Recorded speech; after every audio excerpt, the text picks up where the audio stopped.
ഈ 17കാരന്റെ മനസ്സാന്നിധ്യം ഒന്നുകൊണ്ട് മാത്രം ഇല്ലാതായത് 3 കുടുംബങ്ങളുടെ കണ്ണുനീരാണ്. ഒരുപക്ഷെ ഷാമിൽ ആ സമയത്ത് അവിടേക്ക് എത്തിയില്ലായിരുന്നുവെങ്കിൽ അന്ന് നമ്മൾ കേൾക്കേണ്ടിയിരുന്നത് വലിയൊരു ദുരന്ത വാർത്തയാകുമായിരുന്നു. മലപ്പുറം മങ്കട വെള്ളില പുത്തൻവീട് സ്വദേശി മുഹമ്മദ് ഷാമിലിന്റെ ഈ ധീരമായ പ്രവൃത്തിയെ ആരും കണ്ടില്ലെന്ന് നടിക്കരുത്. കാരണം ഇങ്ങനെയുള്ള കുട്ടികളാണ് വരും തലമുറയ്ക്ക് ആവശ്യം.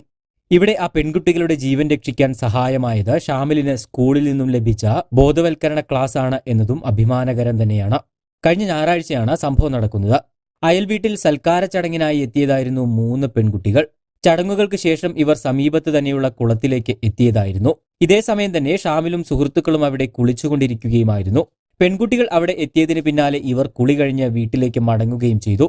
അതേസമയം തന്നെ അതുവഴി കടന്നുപോയ ഒരു ആശാവർക്കർ പെൺകുട്ടികളോട് നീന്തൽ അറിയില്ലെങ്കിൽ വെള്ളത്തിലേക്ക് ഇറങ്ങരുത് എന്ന് പറയുകയും ചെയ്തിരുന്നു. എന്നാൽ ഇത് പറഞ്ഞതിന് തൊട്ടു പിന്നാലെ തന്നെ അതിലൊരു പെൺകുട്ടി അബദ്ധത്തിൽ കുളത്തിലേക്ക് വീഴുകയായിരുന്നു. തൊട്ടു പിന്നാലെ തന്നെ മറ്റ് 2 പെൺകുട്ടികളും വെള്ളത്തിലേക്ക് വീണു. ഇത് കണ്ട ആശാവർക്കർ നിലവിളിക്കുകയും സമീപത്ത് തന്നെയുള്ള ഷാമിലിന്റെ വീട്ടിലേക്ക് ഓടിച്ചെല്ലുകയുമായിരുന്നു. തുടർന്ന് ഷാമിലും പിതാവും സഹോദരനുമെല്ലാം സംഭവസ്ഥലത്തേക്ക് ഓടിയെത്തി. മറ്റൊന്നും ചിന്തിക്കാതെ ഷാമിൽ കുളത്തിലേക്ക് എടുത്തു ചാടുകയായിരുന്നു. മുങ്ങിത്താഴുകയായിരുന്ന 2 പെൺകുട്ടികളെ ഷാമിൽ ഉടൻ തന്നെ വലിച്ച കരയിലേക്ക് എത്തിച്ചു. തുടർന്നാണ് ആശാവർക്കർ ഒരു കുട്ടി കൂടി വെള്ളത്തിലുണ്ടെന്ന വിവരം പറയുന്നത്. കലങ്ങിയ വെള്ളമായിരുന്നതുകൊണ്ട് തന്നെ താഴെ ഒന്നും കാണാൻ സാധിച്ചിരുന്നില്ല. എന്നാലും ഷാമിൽ വെള്ളത്തിലേക്ക് വീണ്ടും ചാടി മുങ്ങി നോക്കിയെങ്കിലും ഒന്നും കണ്ടെത്താൻ സാധിച്ചില്ല. 2-3 തവണ മുങ്ങി നോക്കിയ ശേഷമാണ് പെൺകുട്ടിയുടെ ദേഹത്ത് ഷാമിലിന്റെ കാൽ തടയുന്നത്. ഉടൻ തന്നെ കുട്ടിയെ താഴെ നിന്നും വലിച്ചെടുത്ത് ഷാമിൽ കരയിലേക്ക് എത്തിച്ചു.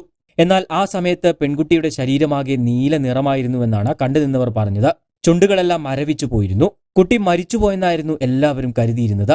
എന്നാൽ ഷാമിൽ ഒട്ടും സമയം പാഴാക്കാതെ കുട്ടിക്ക് CPR കൊടുത്തു. തുടർന്ന് ഏകദേശം 6 തവണ നെഞ്ചിൽ അമർത്തിയതോടുകൂടി കുട്ടിയുടെ ചുണ്ട് അനങ്ങാൻ തുടങ്ങി. വീണ്ടും 5-6 തവണ കൂടി CPRും കൃത്രിമ ശ്വാസവും നൽകിയപ്പോൾ കുട്ടി ശ്വസിക്കാൻ തുടങ്ങുകയും ചെയ്തു. തുടർന്ന് ഉടൻ തന്നെ 3 പേരെയും ആശുപത്രിയിൽ പ്രവേശിപ്പിക്കുകയായിരുന്നു. സ്കൂളിൽ നിന്നും CPR ഉൾപ്പെടെ നൽകുന്നതിനെക്കുറിച്ച് ലഭിച്ച ക്ലാസ്സാണ് ഷാമിലിന് ഈ രക്ഷാപ്രവർത്തനം നടത്താൻ പ്രചോദനമായത്. എന്തായാലും ധീരമായ ഈ പ്രവൃത്തിയിലൂടെ ഒരു നാടിന്റെ അഭിമാനമായി മാറിയിരിക്കുകയാണ് ഈ +2 വിദ്യാർത്ഥി. മങ്കട വെള്ളില പൂക്കോയതങ്ങൾ ഹയർ സെക്കൻഡറി സ്കൂളിലെ +2 വിദ്യാർത്ഥിയാണ് മുഹമ്മദ് ഷാമിൽ. കൂടുതൽ വാർത്തകൾക്കും വിശേഷങ്ങൾക്കുമായി ചാനൽ സബ്സ്ക്രൈബ് ചെയ്യാൻ മറക്കരുത്.